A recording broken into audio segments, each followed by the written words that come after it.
राहुरी येथील डॉक्टर बाबुराव बापूजी तनपुरे सहकारी साखर कारखान्याच्या निवडणुकीच्या पार्श्वभूमीवर छत्रपती संभाजीराजे युवा प्रतिष्ठानचे संस्थापक अध्यक्ष राजू शेटे हे आपली भूमिका जाहीर करणार आहेत। गुरुवारी राहुरी शहरातील पांडुरंग मंगल कार्यालयामध्ये त्यांनी आपल्या सहकाऱ्यांच्या बैठकीचं आयोजन केले। या बैठकीअंती ते आपली भूमिका स्पष्ट करणार आहेत। मंगळवारी सकाळी पत्रकार परिषदेत बोलताना राजू शेटे म्हणाले की राहुरी सहकारी साखर कारखाना हा सभासदांच्या मालकीचा राहावा, कारखाना ऊर्जित अवस्थेमध्ये आणण्यासाठी शेतकऱ्यांच्या आग्रहाखातर आपण या निवडणुकीमध्ये सक्रिय सहभागी होणार आहोत। या निवडणुकीदरम्यान आपण सर्व शेतकरी, व्यापारी, कामगार, युवकांशी चर्चा केली आहे, त्यामुळे या बैठकीचं आयोजन करण्यात आलं आहे। गुरुवारी सकाळी 11 वाजता राहुरी शहरातील पांडुरंग मंगल कार्यालयामध्ये व्यापारी, शेतकरी, कामगार, युवकांसह सहकाऱ्यांचा मेळावा आयोजित करण्यात आला आहे। या मेळाव्याअंती आपण आपली भूमिका स्पष्ट करू असं देखील शेटे यांनी जाहीर केलं।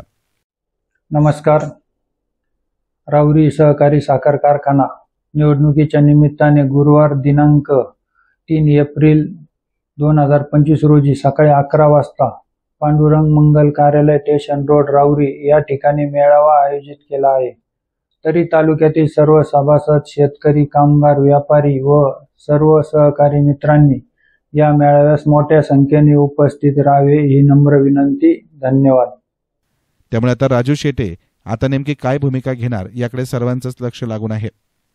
केसनॅन मीडियासाठी प्रतिनिधी गोविंद फुनगे, राहुरी।